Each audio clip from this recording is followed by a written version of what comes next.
Seja muito bem-vindo ao podcast Crer para Viver. Hoje nós vamos dar uma sequência no episódio especial que nós apresentamos na ocasião do Réveillon. Então, esse episódio de hoje, ele complementa e amplia reflexões importantes que foram feitas lá. Por isso eu quero começar pedindo para você curtir e compartilhar esse vídeo aqui, esse episódio. Por quê? Porque são feitas naquele e nesse episódio reflexões que podem mudar a vida de quem está ouvindo e vendo o que a gente está conversando aqui. Então essas reflexões precisam chegar mais longe, precisam chegar em mais pessoas e você pode ajudar a gente a levar isso adiante. Curta, compartilhe, comente com as pessoas e ajude a gente aqui a dar essa oportunidade para as pessoas repensarem a sua vida à luz de reflexões que vêm da fé cristã. Antes de me apresentar, eu quero começar dizendo o seguinte: na abertura do primeiro episódio especial, o o Laécio, meu amigo Laécio, que apresentou o episódio, né, do Réveillon, o primeiro episódio, ele apresentou um cenário nebuloso, né, um cenário diante da chegada do ano novo, desse símbolo de um novo que se aproxima, um cenário nebuloso, um cenário de neblina. E ele colocou uma pergunta: o que esperar de nós mesmos diante de um futuro que nós não controlamos? Eu quero apresentar uma segunda pergunta para dialogar com essa pergunta que o Laércio apresentou. Até que ponto o futuro, de fato, está fora das nossas mãos? Nesse cenário teatral do réveillon, as pessoas elas se vestem de branco, elas, apresentam um clima de euforia, a taça de champanhe, né, como o professor Anderson colocou, mas é um cenário teatral. Se faz promessas, algumas pessoas falam: "Olha, no próximo ano eu vou perder peso, eu vou mudar algumas coisas, eu vou desenrolar minha vida", mas essas promessas que são feitas, elas não têm compromisso de fato com a mudança. Não existe novidade sem ruptura com o velho, sem a mudança de fato. Então, essa promessa ou essas promessas, elas estão normalmente em contraste com o passado mal compreendido e ao qual se está preso. O professor Anderson, ele comentou bastante essa valorização para dizer: é um cenário teatral, cheio de gestos litúrgicos, né, há uma liturgia desse momento do réveillon. Então o que que pode desanuviar esse cenário nebuloso do futuro que se apresenta? Somente a mudança que é construída a partir do uso da liberdade, de cada um. O Laércio também falou uma coisa que eu acho muito interessante, eu quero reiterar e quero repetir mais nas aberturas dos nossos episódios, que esse podcast aqui, ele fala para as grandes questões do nosso tempo. É a fé cristã falando para as grandes questões do nosso tempo. E o nosso tempo ele é marcado pela ausência de luz, uma luz que pode mostrar o caminho da mudança. É essa luz que a gente quer acender com as reflexões que a gente está trazendo aqui. Nenhuma liturgia, nenhuma ação teatral pode trazer essa novidade, porque ela se expressa em termos de novidade de vida. Isso só começa a partir do arrependimento. É uma ruptura com o velho, para a construção de um estilo de vida novo, né. Então a gente vai continuar destacando algo que a gente já tratou longamente aqui. O ponto de partida para qualquer mudança significativa é a conversão, é a mudança de um antigo estilo de vida para um novo estilo de vida que incorpora novos valores e novas crenças. O modelo de referência para essa mudança é o modelo de Cristo, que se apresenta, né, em forma de na forma como ele viveu e aquilo que ele disse, em termos de bondade, justiça, e verdade. Essa é a base das reflexões que nós vamos continuar fazendo aqui hoje, e que tem essa pretensão, essa proposta de chamar as pessoas para uma mudança de vida, de chamar você que está ouvindo para a conversão, para o arrependimento. É isso que abre a construção do novo. Bem, o episódio então ele é Réveillon, uma engenharia, né, um evento para se repensar a engenharia do futuro. Hoje é a parte 2. Eu sou Timóteo Madaleno, eu sou psicólogo, eu sou doutor em psicologia pela UNB, eu tenho uma formação em teologia pastoral e urbanidade, eu sou professor de psicologia da educação, do Instituto Federal de Goiás, no campus Goiânia. O professor Cláudio Ivan de Oliveira, ele também é psicólogo, ele é doutor em psicologia pela UNB, ele tem uma formação em teoria social e ele tem uma formação em teologia pastoral e urbanidade. O professor Cláudio, ele é professor de História e Epistemologia da Psicologia pela PUC de Goiás, e ele é professor de uma outra disciplina que agora de vez em quando eu esqueço o nome da disciplina, vou pedir o professor para dizer. Sociedade e subjetividade no mundo contemporâneo. Sociedade e Subjetividade no Mundo Contemporâneo, é professor da PUC de Goiás. Professor Anderson Cleiton Pires, ele é filósofo, ele é sociólogo e ele é teólogo. O professor Anderson tem doutorado em Sociologia pela Universidade Federal do Rio Grande do Sul e ele tem um doutorado em Teologia, em Hermenêutica Bíblica pela Este de São Leopoldo. Professor Cláudio, professor Anderson, algumas vezes eu participei como coautor também. Também são autores de artigos que vêm sendo publicados ao longo de muitos anos aí, de algumas décadas, né, em periódicos especializados de psicologia, de ciências sociais e também de teologia, né. Então, temas que a gente traz aqui e algumas reflexões que podem aparecer nesse episódio também já foram publicadas e há sempre material novo em desenvolvimento para publicação, né. Então vamos lá, para considerar, essa introdução que eu fiz, vamos abrir caminho para o início do nosso episódio. Vou pedir o professor Anderson para começar, eh, a nossa conversa de hoje. Pois bem, ontem eu fiquei impressionado. Eu fui fazer um treino na academia e lá na academia tinha um rapaz novo, um menino, devia ter os seus 16, 17 anos,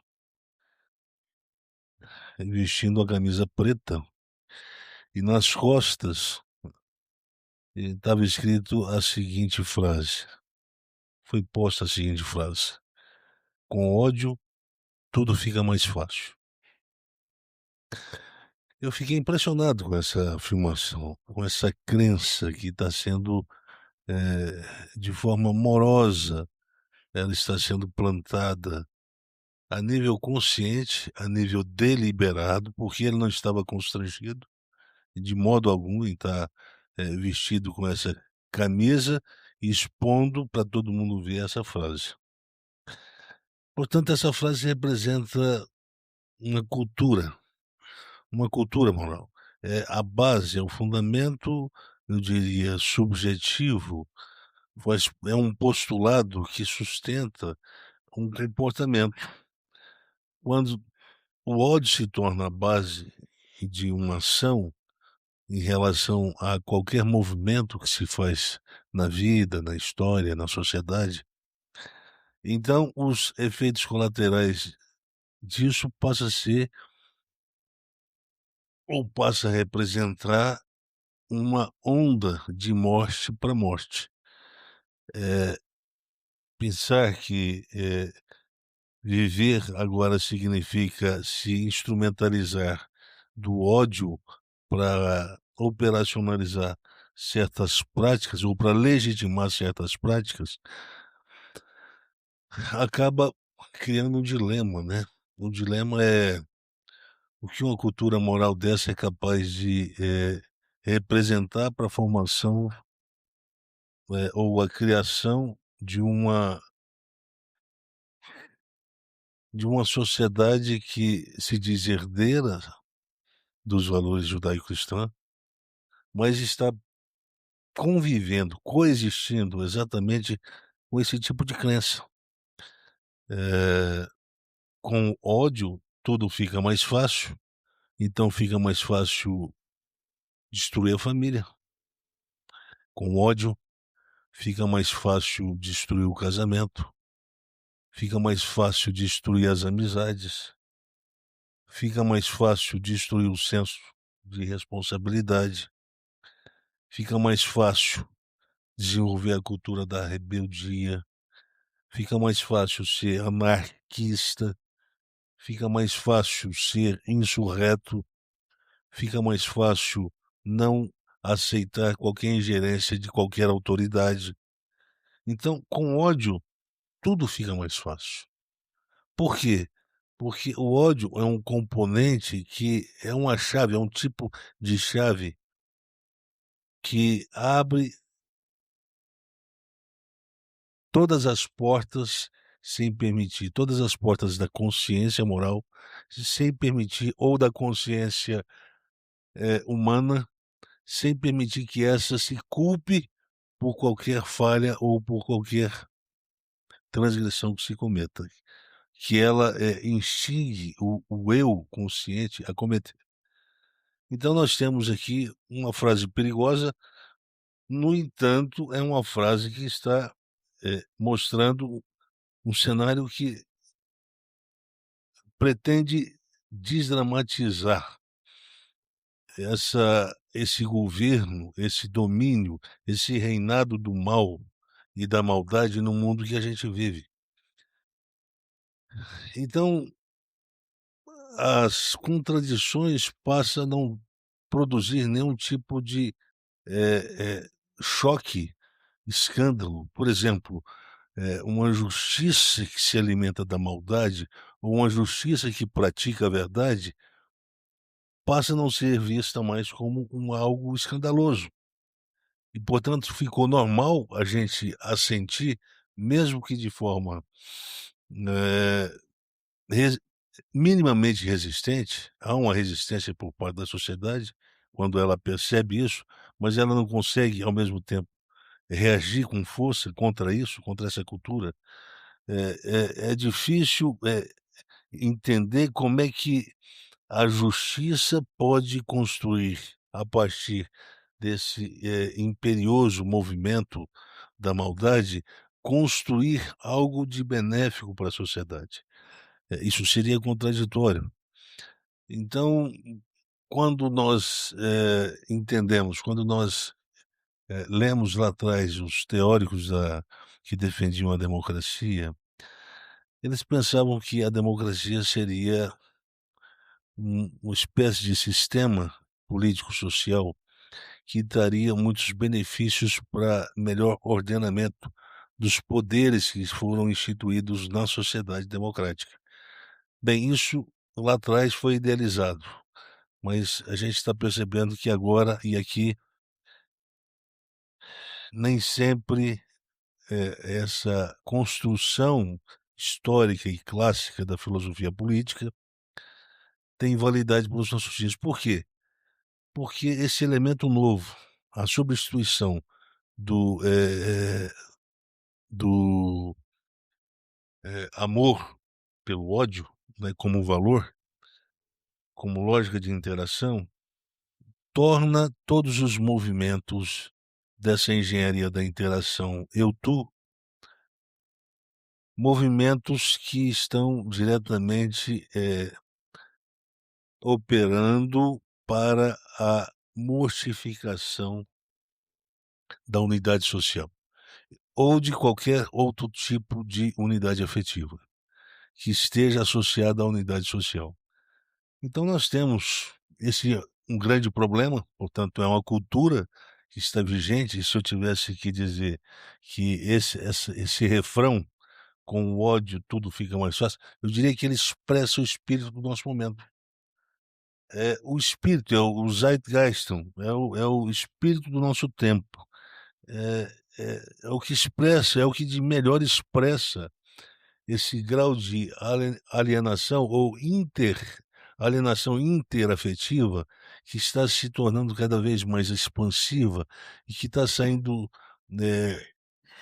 do estreito, eu diria, do estreito círculo da família, e está atingindo toda a sociedade e todas as comunidades que estão presentes na sociedade. Comunidades, eu diria, a religião como expressão de uma comunidade, né. Portanto, hoje, quando a gente pensa em igreja, religião, a gente pensa num amontoado, num conglomerado de pessoas que vivem de si e para si. Portanto, existe um grau de interação, de alienação interafetiva, que marca a distância entre uma pessoa e outra. E parece que isso não está sendo superado. Veja bem, se esse fenômeno não se justifica nessa frase: "Com ódio tudo fica mais fácil". Por quê? porque mesmo sendo produzido essa alienação interafetiva, isso não me incomoda, isso não me gera culpa. Não gera culpa em mim, não gera culpa nele, não gera culpa nela, não gera culpa em ninguém. Ou seja, o ódio passa a ser um instrumento eficiente para alimentar o caos, para instituir a desordem ontológica. E se a gente caminha nessa perspectiva, note bem, eu sou indivíduo, mas faço parte de uma sociedade e também represento um extrato cultural que sustenta certos valores que estão ligados a certos sistemas de crenças que eu diria são religiosos na sua matriz. Mas veja bem, se essa frase ela ganhar mais força, e parece que tudo que indica é que ela vai ganhar mais força, se ela for ganhar mais força, então significa que nós vamos ter, mais daqui uns 10 anos, eu acho que essas datas festivas, Natal e Ano Novo, vão se tornar cada vez mais desnecessárias.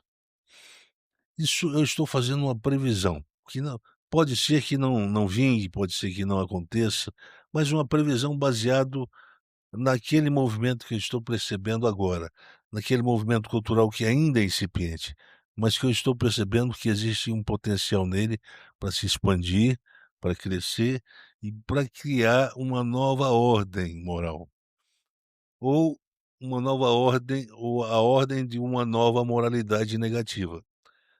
Entretanto, uma moralidade negativa que é aquecida, sem drama, e com uma certa, eu diria, euforia ética por parte da sociedade, que quer fazer uso, dessa nova disposição, essa nova crença, para instituir a ética do alto benefício. Professor, explica, por favor, o conceito de moralidade negativa.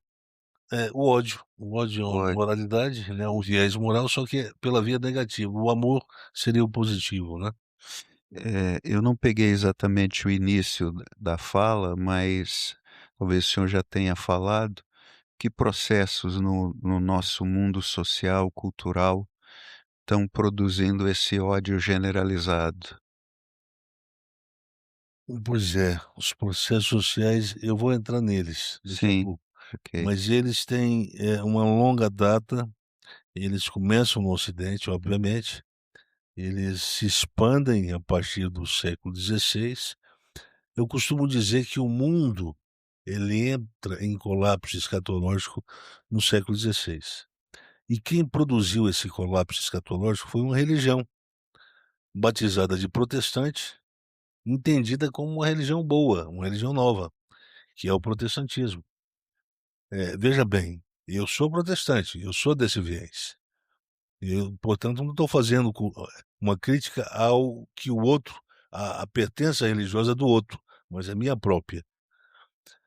Portanto, ele inaugurou um novo momento em que, por conta do conceito de acomodação, a secularização, tudo foi redimensionado do ponto de vista semântico, do ponto de vista cultural, tudo foi redimensionado para se criar uma sociedade com esse perfil, uma sociedade em que, o ódio fosse estabelecido como um valor de construção de uma sociedade caótica. O que é uma sociedade caótica? É uma sociedade em que as pessoas convivem, mas não se percebem. É uma sociedade em que o trabalho ganha mais proeminência do que a convivência. Portanto, quando as pessoas vão para os ajuntamentos familiares, seja na casa, no apartamento, na praia, seja na chácara, seja em qualquer outro lugar, elas vão, mas não vão para conversar sobre, a vida do afeto, a vida da família, elas vão para conversar sobre o trabalho, o que ela está fazendo, como é que está indo o trabalho, etc, etc, etc. Ou seja, o trabalho está presente tanto fora do tempo, do tempo do próprio trabalho. Deixa eu tentar fazer de uma forma mais clara, né? A conversa sobre o trabalho tanto ocupa o espaço em que a pessoa está trabalhando, quanto o espaço em que ela não está trabalhando.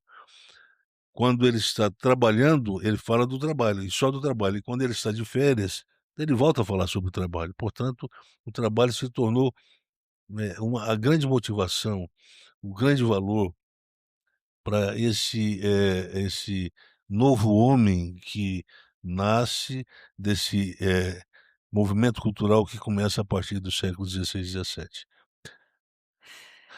Bem, a minha formação, eu acho que boa parte daqueles que me acompanham, eles já têm consciência, eles sabem que eu tenho uma formação em ciência social e sabem que eu me tornei um especialista num pensamento Max Weber.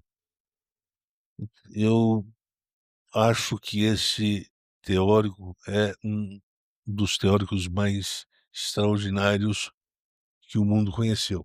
Eu dificilmente haverá, considerando o momento, a circunstância que ele vivia,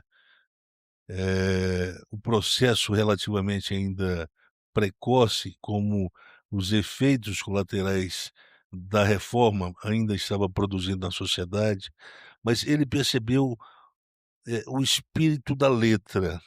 Ele conseguiu ver a sombra do invisível. Uma coisa extraordinária, ele conseguiu enxergar o segundo céu. E a gente ficou impressionado com isso aí há algumas décadas atrás. Hoje, talvez ele seja até pouco lido, né? Talvez ele não tenha mais a apreciação que tinha algumas décadas atrás, mas veja bem, quando ele fala de secularização, ele fala de secularização como um fenômeno que produz pelo menos dois grandes efeitos. E aí eu vou então responder a pergunta do professor Cláudio. O primeiro dele, ele mata a importância moral de qualquer autoridade. A importância moral. Quando eu falo de importância moral, eu estou falando de finalidade pedagógica. A autoridade, ela sempre carrega em si e consigo uma finalidade pedagógica. Por exemplo, o rabi no Novo Testamento é aquele que educa tanto do ponto de vista da doutrina, quanto do ponto de vista da forma de se apresentar como pessoa para o mundo, uma pessoa para o mundo. Como eu tenho que me apresentar para servir, para tornar a vida no mundo melhor. É disso que se trata o Novo Testamento. No Novo Testamento a mensagem é essa. Por isso que é kaine kitsis ou kaine antropon, quer dizer, esses conceitos gregos, eles dizem muito mais sobre o estilo, o novo estilo de vida, mas um novo estilo que pretende não só impactar o mundo, porque, na verdade, vai causar impacto, mas não vai transformar o mundo vai continuar sendo o que é, mas as pessoas vão se transformar à medida que os valores do reino de Deus forem sendo internalizados. E um dos valores do reino de Deus foi expresso no conceito de submissão. Esse é um conceito muito forte para muitas pessoas e para alguns movimentos. Feminismo trabalha com o pressuposto da desconstrução de qualquer tipo de verdade que tenha em si a pretensão de impor um valor como um segmento de autoridade, um valor que tenha competência para gerar coerção, gerar mudança pela coerção. Bem, se eles foram para essa direção, eu acho que eles não conseguiram alcançar exatamente ou plenamente esse objetivo. No entanto, parcialmente sim, porque parte desse movimento que ainda se expande da secularização é um movimento que, cada vez mais, ele produz uma sensação de desnecessidade à presença de qualquer autoridade que, imponha uma espécie de submissão cognitiva de quem quer que seja. Portanto, quando a gente fala de ano novo, nós estamos falando de uma coisa, nós estamos falando de um rito de transição, um rito de passagem. Esse rito de passagem pressupõe, mudança ou descontinuidade. Esse conceito de descontinuidade foi muito usado pelos acadêmicos alguns anos atrás, né, e com o conceito de descontinuidade também vinha outro conceito, que era conceito de desconstrução, né. Então alguns teóricos passaram a usar o conceito, Foucault, e tantos outros, Derrida, passaram a usar muito o conceito de desconstrução, descontinuidade, etc, etc, etc. Pois é, a modernidade ou o mundo contemporâneo, para o mundo contemporâneo não existe, eh, uma relação de causa e efeito. Não existe uma linearidade, não existe uma relação de submissão entre o começo de um movimento e um objeto a ser ou um objetivo a ser atingido lá na frente. Um um ponto inicial no presente que pretende ordenar toda a movimentação que se faz na vida e na história para atingir um objetivo final. Então, para esse mundo contemporâneo, a descontinuidade significa que, o futuro deixou de ser preocupação.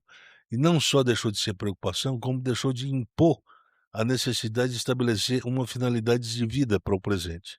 Portanto, quando a gente fala de roupa branca, eu falei isso no primeiro episódio, nós falamos de um conceito. Esse conceito roupa branca é um conceito opaco, é um conceito vazio. Por que que ele é vazio e opaco? Porque ele propõe exatamente o oposto da filosofia da descontinuidade. Ele opõe será que ele propõe mesmo uma descontinu um valor que vai para a direção, dessa tendência cultural que nós vemos presente na afirmação ou na frase "com ódio tudo fica mais fácil"? Eu acho que sim. Então vamos compreender melhor. Roupa branca representa descontinuidade. Será que é com essa motivação e com essa consciência que as pessoas se vestem de branco nas comemorações de festas do réveillon, no final do ano, etcétera? Será que é com essa consciência? Penso que não. Penso que a questão é mais estética, é a beleza, as pessoas gostam de usar branco porque dá aquela sensação de limpeza. No entanto, a limpeza pressupõe o quê? Pressupõe organização ontológica interna do eu, e que essa organização interna do eu pressupõe uma forma equilibrada dele estabelecer uma relação de elo, de continuidade com o presente e o futuro. E, portanto, o futuro sempre está presente, contido no presente. E o presente sempre está apontando para o futuro. Esse é o sentido da continuidade. Portanto, a limpeza significa isso. Quando, uma roupa branca se suja, torna-se necessário lavá-la. Lavar a roupa significa estragar a roupa, envelhecer a roupa. A roupa, quanto mais se lava, mais ela se envelhece. E, portanto, o conceito de branco aqui é um conceito que, quando aplicado a essa festividade, se torna um conceito meio que difícil de, entender, né. No entanto, todo ano a gente faz apelo ao uso da roupa branca no réveillon. Hoje, esse apelo é menor, mas ainda é o apelo. É o grande apelo. Se a gente for para essas grandes festas que são televisionadas, etcétera, tá lá, na Globo, nas grandes, SBT, Band, etcétera, todas elas quando vão televisionar o evento do réveillon, mostra as pessoas, na sua grande maioria, vestidas de branco. Mas o branco não é o limpo, para eles não, porque eles estão sendo afetados cada vez mais por essa filosofia do ódio. Com o ódio tudo fica mais fácil mentir como se estivesse falando verdade. Portanto, a gente ressignifica o significado pragmático da mentira, considerando que ela deve ser compreendida para construir uma forma de governo e destruir outra forma de governo. Uma forma como se organiza a vida em sociedade por uma outra forma como se organiza a vida na sociedade. Portanto, acaba sendo justificada o ódio como eu diria, uma boa política de uma plataforma relativamente pretensiosa que quer produzir a mudança, mas pelo viés negativo, pelo viés do ódio, pelo viés da moralidade negativa. Pois bem, Professor, só rapidamente, esse rapaz expressou de uma maneira clara, explícita, o ódio. Mas, o ódio frequentemente também pode aparecer disfarçado em uma linguagem diferente, mais suave, né, no cotidiano, mas isso não significa que ele não está presente, ele está ali disfarçado. Quando ele aparece de forma muito explícita, ele gera o susto em alguns. alienação interafetiva é uma forma É. discreta do ódio aparecer. Você odeia, mas continua dizendo: "Eu te É, amo", no discurso. então, o efeito que é o distanciamento, esse distanciamento como, uma forma de não se engajar, com o outro por causa do outro, de mostrar um interesse relativamente, pequeno em relação à importância que o problema do outro tem para o outro, isso é uma forma discreta. Bem, nós estamos falando do conceito numa perspectiva de análise científica social. Nós não estamos usando aqui Não estamos analisando o conceito do ponto de vista nem da filosofia e nem da psicologia. Nós estamos entendendo que há uma construção a ser realizada. É uma construção de um movimento cultural que pretende dar uma outra identidade, uma outra aparência a esse ente coletivo que pretende aparecer na forma como se conduz a vida do cotidiano de uma grande maioria de uma sociedade. Portanto, quando isso se tornar cultural, as pessoas vão cada vez mais se importar, cada vez mais elas vão ver menos sentido em conviver, em coexistir. O que é o casamento? É convivência, é coexistência. Portanto, elas vão passar a relativizar a importância do casamento. E casamento no modelo monogâmico vai se tornar cada vez mais problemático e mais patológico, porque pressupõe uma convivência que sugere renúncias, ascetismo de ambos. Sempre um choque de mundos, né. Então, eu diria que, isso já está bem avançado no nosso mundo ocidental. E eu fico pensando, bem, nós nos últimos 25 anos, nós comemoramos vários réveillons. Aquela mensagem que o ano que vem vai ser melhor do que o ano que passou. Melhor em quê? Para você que está aí nos assistindo, veja bem como é que, a hipocrisia se tornou a via mais fácil para se vender um produto que se apresenta como sendo bom, mas na verdade contém um veneno capaz de matar uma sociedade inteira. Isso é o espírito do tempo. É um movimento de valores compartilhados que vai, ganhando cada vez mais, agregando em si cada vez mais força, até se transformar num movimento de modelação de comportamento.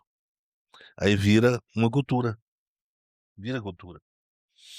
E cultura é isso, cultura são crenças, são valores capazes de dar nomos, da normatividade, coercitividade. Se torna um movimento de uma grande maioria, de um ente coletivo, entende?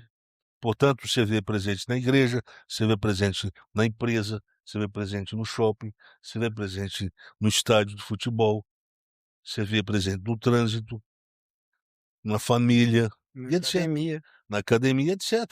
Está presente em tudo.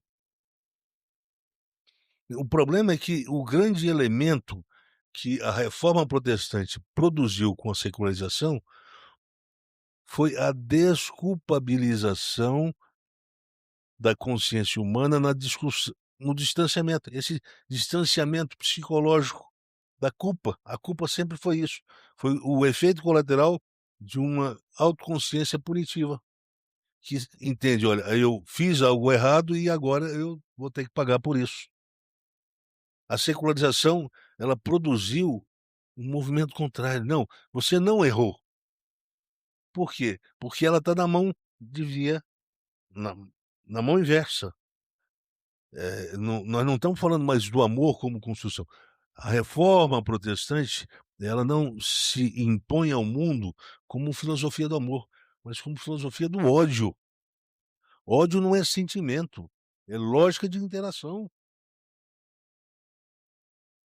Não é aquela coisa, você olha para um cara e fala assim: "Eu tenho um ódio desse cara". Não, é desprezo, é falta de interesse em estar próximo. Isso é ódio. É falta de realizar o bem em favor de quem quer que seja, seja do mendigo, seja de uma avó. Se Considerando que é uma lógica de interação, se a gente pegar a narrativa da parábola do bom samaritano, os 2 primeiros que passam, né, são 2 representantes importantes ali da sociedade judaica daquele momento, o que eles expressam pelo que está caído para morrer, então, seria uma expressão de ódio, ainda que eles não conhecem, não têm um sentimento o por ele. desprezo, né, É, a des dor do outro é secundária, eu é um problema relativizo, do outro. é um problema do outro. Eu relativizo isso, a prioridade é o meu tempo que eu tenho que passar do que Sim, e aí pressa. aí eu Isso é ódio. instituo eu instituo a desculpabilidade como um Uhum. modo de vida. E isso é uma expressão, uma lógica de interação que o senhor está chamando de ódio. Ódio, é isso aí. Então, tudo fica mais fácil, você entende? Odeio sem culpa. Isso para o Freud, é isso aqui, o Freud está querendo dizer: "Olha, odeia, que aí você vai ficar mais protegido da neurose". Amar o próximo é inviável, né. É o que Então, ele para ele, o amor produz a doença. O ódio defenderia o indivíduo da doença. Então, exatamente esse é o sentido. Para quem está nos ouvindo, nos vendo agora, eu não sei se você vai conseguir desmentir essa, interpretação, porque você também se transformou, ou se tornou, melhor dizendo, vítima desse processo. Se você olhar para a sua forma de interagir na sua família, você vai ver que está presente ali também. A sua forma de interagir na religião está presente ali também. Na sua forma de estabelecer, relação no trabalho, também está presente ali. Portanto, tudo se resume num conceito maldito da teoria social que o Habermas chama de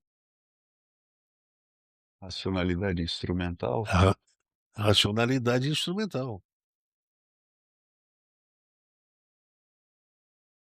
Então tudo existe uma lógica pragmática, existe um interesse, existe um cálculo de custo-benefício o tempo todo sendo realizado. E a base desse ódio está nisso aí, é o custo-benefício, porque é pragmática. Se é pragmática, eu calculo bem quanto eu vou oferir de lucro. Se for menos do que eu quero obter, eu desprezo, eu deixo fora, eu desisto, eu renuncio, entende?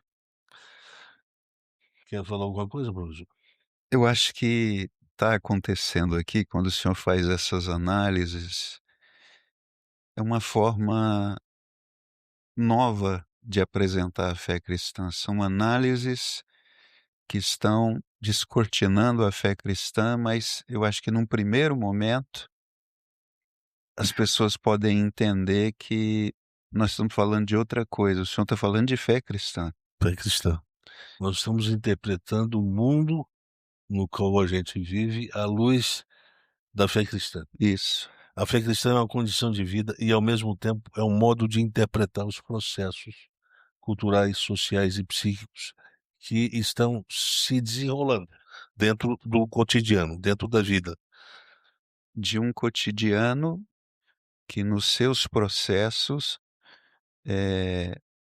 nos seus valores, ele se opõe, ele hostiliza a fé cristã. É isso que o senhor está Sim, mostrando. sim, e produzem uma grande amnésia, né.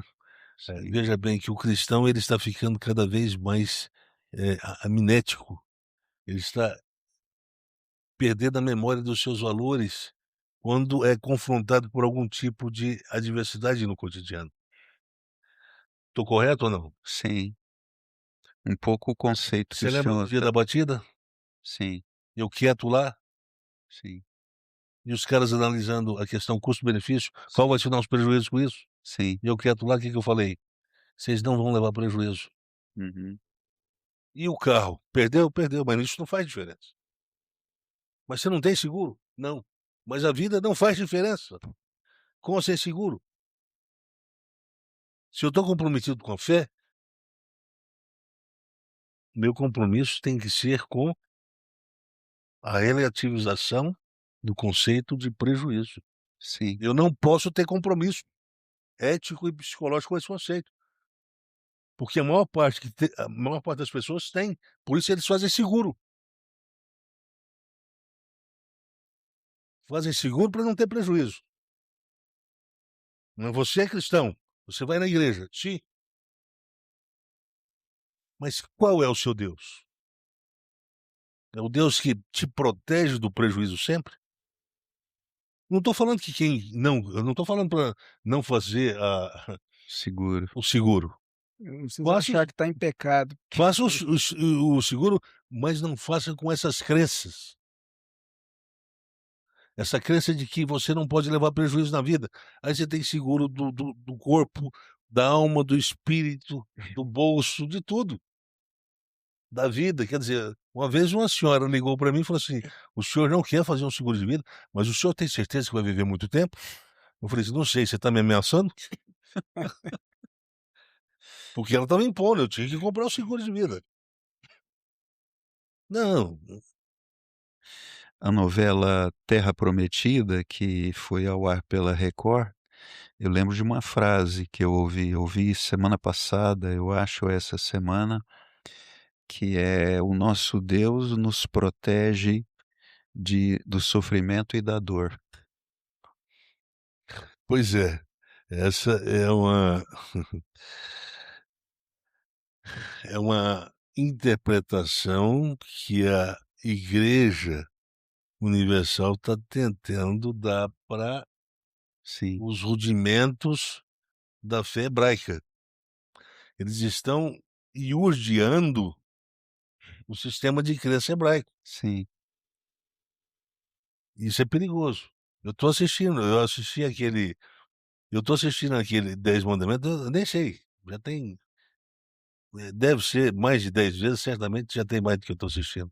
Eu nem sei, já assisti aquilo há tantas vezes. Pô, eu fico vendo essa sutileza, né, nós satanizamos o conceito de prejuízo.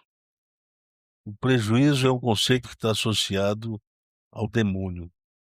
Aí se colocou na teologia da confissão positiva que o demônio, ele é o quê? ele é a origem do mal, Ele é aquele bicho, como é que é o bicho que vem para comer? devorador. Devorador, o Devorador, gafanhoto. o gafanhoto. Então ele vem para destruir, ele vem para comer. Comer o quê? A riqueza, dá prejuízo. Não é isso que acontece na praga? Sim, A praga dos 10 mandamentos sim, do Egito, tá? vem para dar prejuízo. O que a gente faz com a roupa branca? A gente tenta se blindar dessa possibilidade. Eu quero esse ano eu levei muito prejuízo. O próximo ano eu quero me proteger. Então a roupa branca é uma espécie de é um símbolo da nossa cultura que serve como proteção. É como alguns dizem que essa é também a finalidade do gato preto, né. Tem muita gente que acredita que o gato preto protege as pessoas, limpam, protege ela, os seus donos do mal, né. Então essa é a função da roupa branca, né. Bem, se a roupa branca, significa isso tudo, então significa que, a possibilidade de existir uma vontade da liberdade ou uma estratégia da vontade, do desejo, do arbítrio, da decisão, da escolha, se faz, eh, o modo como se quer viver o próximo ano, então eu deveria considerar que o convite é claro, o convite é mudança de vida. Então o ano novo, o réveillon, ele tem que ser compreendido como um ponto de descontinuidade. Se é um ponto de descontinuidade, então a renovação que é preconizada pelo o símbolo de branco, o símbolo semântico, deve ser compreendido como recomeço. Recomeço significa o quê? Vai lá, professor Timóteo. Recomeço é Construção do novo. É a significa que ruptura com o velho. é considerar o prejuízo como necessário. Não é isso?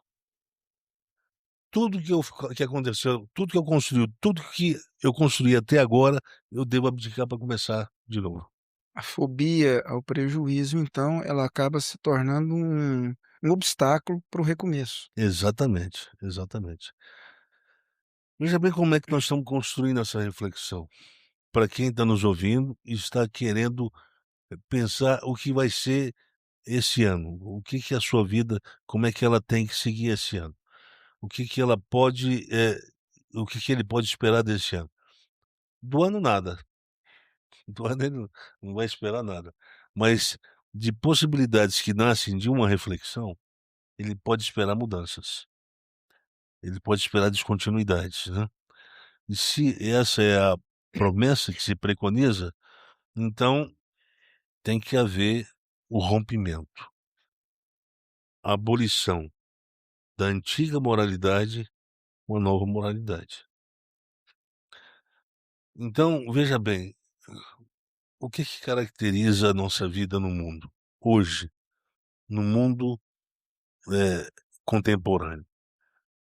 É a cultura de custo-benefício. Isso é basicamente o ponto base que nos tira da cama para viver e nos leva com pensamentos para o momento que nós vamos dormir. Pensamentos, às vezes, muito mais pessimistas do que otimistas.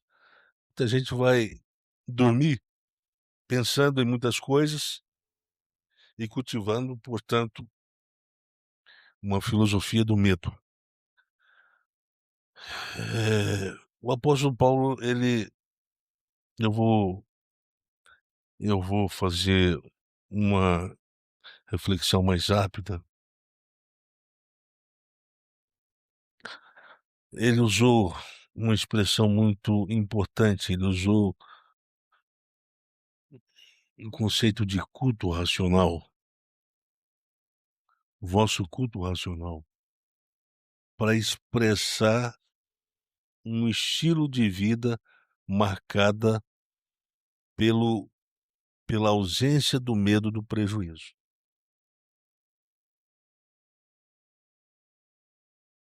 Quando a gente, chegar a esse tipo de compreensão subsidiado, calcado, fundamentado pela fé cristã, quando o medo do prejuízo se tornar irrelevante na nossa consciência, e no nosso modo de perceber os movimentos irregulares da vida, da história, então nós estaremos preparados para apresentar um culto racional a Deus. Paulo diz: "Olha, eu exorto, pois, os irmãos, pelas misericórdias de Deus, que apresentem as vossas vidas por sacrifício vivo, santo e agradável a Deus, que é o vosso culto racional. E não sejais moldados pelo Zeitgeist, pelo espírito desse tempo, mas sejam transformados pela renovação da vossa consciência, para que experimenteis qual seja a boa e agradável vontade de Deus." Esse é o recado do apóstolo Paulo para a comunidade de Roma do primeiro século. Qual é o sentido do racional aí que ele está dizendo? O racional aqui é aquilo que está diretamente ligado à lógica da vida staurológica. Veja bem, qual é o sentido dos conceitos de ação lógica e ação não lógica? O que é uma ação lógica? É uma ação que combina o valor com o efeito da ação. Isso aqui é um pouco da teoria do Pareto, um teórico importante das ciências sociais. Se eu digo que eu estou em Cristo, e a mensagem da fé cristã significa que estar em Cristo significa flexibilizar o prejuízo, o recebimento do prejuízo, a aquiescência, a necessidade do prejuízo quando ele for necessário. Portanto, o conceito é stauros, né? Aí vem a dimensão staurológica da consciência cristã. Quer dizer, se essa é a base da minha vida, então eu não posso chorar quando eu tenho prejuízo. Seria uma ação ilógica chorar se eu estou fundamentado na ética da cruz. O racional, então, seria se submeter voluntariamente à lógica da O cruz. racional é a continuidade. O racional significa que se vocês estão em Cristo, aprendam a não ter medo do prejuízo quando ele aparece. Que é viver igual ele. E aí tem a expressão, o que aqui é o culto racional, significa um culto de sacrifício, de renúncia. Veja bem o que ele fala, se o teu inimigo se aproximar, inimigo, não é amigo. Porque quando um amigo se aproxima dizendo eu estou com sede, você tem prazer em dar água por ele, porque você tem sentimento por ele. Agora, quando o inimigo chega e fala, me dá um sanduíche, Big Mac, você fala assim, vai criar vergonha na cara, rapaz. Não, então não vamos de Big Mac, dá um copo d'água. Você vai falar assim, por que você não levanta lá e vai lá pegar? Porque há uma indisposição sentimental minha de dirigir em relação à necessidade dele, de satisfazer a necessidade. Então, veja bem, isso representa um prejuízo emocional. E o Paulo está dizendo que o sacrifício do culto racional é o seguinte: lembra de onde você está fundamentado, para ver se é lógico, é racional você estabelecer uma relação de bem só com quem você ama. Ama no E aí, se sentido. você for ver, esse texto de Romanos, capítulo 12, versículo 1 e 2, está ligado com a segunda perícope que vem depois dessa. Quando Paulo vai falar sobre, olha, se vocês têm que desenvolver a capacidade de chorar com os que choram, porque não é fácil chorar com os que choram. Porque quem chora, chora por algum prejuízo recebido na vida, perda de um ente, não é? Uhum. Ou a perda de alguma coisa que era importante, perda de um privilégio. Mas a capacidade de chorar com os que choram tem que ser entendida à luz de um mundo de competição. No mundo de competição, como é o mundo que a gente vive, é um mundo em que essa capacidade de chorar com os que choram e alegrar com os que se alegram está se tornando cada vez mais rígida, inflexível. Nós estamos perdendo. À luz do que nós refletimos aqui, o ódio está nos tirando essa capacidade, essa sensibilidade, essa capacidade de chorar com os que choram, de se alegrar com os que se alegram. Talvez pela É, lógica do ódio, seja até mais difícil se alegrar com os que se alegram, né. porque, via de regra, a alegria está associada ao sucesso, não é? É, do outro. Sim. Mas E é mais difícil se alegrar com o sucesso do outro.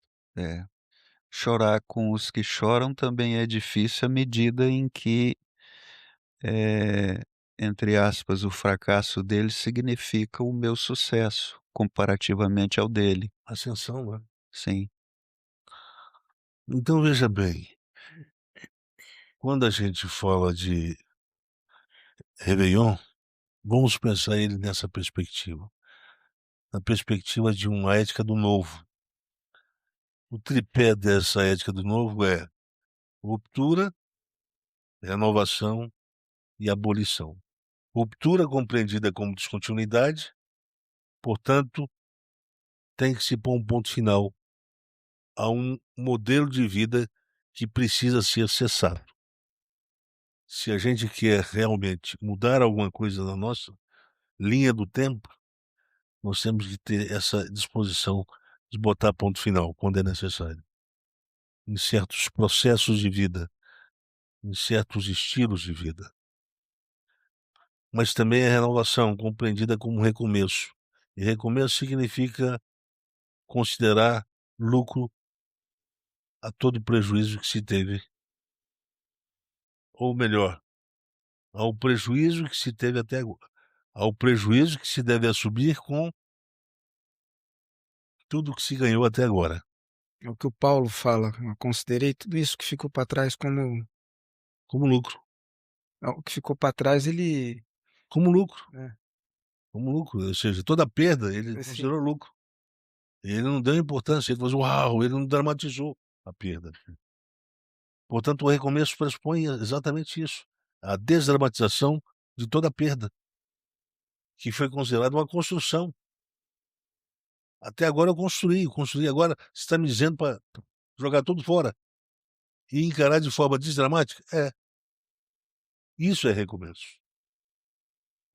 E terceiro, a abolição de uma antiga moralidade. Quando eu falo de abolição, eu estou dizendo de hábitos, né, que se tornaram frequentes e que, ossificaram um modo de vida, uma mecânica, um modo de operar e etcétera. Ou seja, considerando a frase: "Com o ódio tudo fica mais fácil", a gente tem que deixar para quem está nos ouvindo agora, já estamos terminando, uma mensagem, a mensagem de ano novo. Não é com ódio que se constrói. A construção nunca é individual, a construção sempre é solidária. Quando eu ganho algo, alguém ganha comigo. Alguém precisa repartir aquilo que eu ganhei. é o indivíduo que constrói, mas de forma não individualista. Sim, porque o amor ele divide, ele não retém para si. Então quando fala de afeto, se fala de, eh eh, construir e repartindo. Portanto, não há concentração. Se você tem uma banca gorda, uma conta gorda, é porque está havendo concentração. Você ainda não entendeu que a construção pressupõe crescimento comunal, crescimento social. É seu, da sua esposa, dos seus filhos, de amigos, inclusive de pessoas que você não conhece. Lembra da experiência do samaritano. Ele deu tudo que tinha. Ele relativizou o prejuízo, né. Então, se isso está na base da fé cristã, o convite da fé cristã para um novo estilo de vida é esse. Olha, você quer ser sadio? Quero. Então aprenda essas lições que foram ditas aqui. Essa é a forma como a fé cristã olha para a vida e interpreta como as pessoas devem viver no mundo da vida. É assim que tem que ser vivido. Se você acha que isso é utopia, que isso tudo é mentira, É escândalo e loucura. é escândalo e loucura, então viva do jeito que você está vivendo. E vamos ver onde é que você vai caminhar. Aonde você vai chegar com tudo isso. Aquela expressão do profeta, né, o profeta Malaquias, Deus lá de cima, ele diz o seguinte, que o justo continue a praticar a justiça. E que o injusto continue a praticar a injustiça. Porque lá na frente, nós vamos ver exatamente quem construiu o quê e construiu para a vida ou construiu para a morte. Então, eu penso que a mensagem da fé cristã, ela não é impositiva. Ela trabalha com o pressuposto da liberdade, da livre agência, a livre, vontade. Quer dizer, o arbítrio, ele ele é livre para decidir a escolha do caminho que ele quer caminhar, que ele quer seguir. Eu espero que a nossa reflexão sobre o réveillon, eu sei que é diferente, eu sei que é diferente daquela que, boa parte dos crentes estão acostumados a ouvir nas igrejas, nos púlpitos, mas eu queria que você pensasse comigo. Você que está na igreja, você que está fora da igreja. Eu queria que você pensasse comigo, a partir de um limite que eu quero estabelecer aqui. Aonde chegou a sua vida? Esse é o momento. Nós temos os 10 primeiros ou os 20 primeiros dias do ano para pensar o que a gente fez até agora. E qual foram os reais danos que isso produziu. E como é que a gente quer reconstruir uma forma de vida que seja diferente disso. Que nos proponha um modo de viver que seja mais sustentável. E por conta disso, eu acho que a reflexão de hoje, ela é relevante, muito embora não tenha aparência de religiosa. Sim.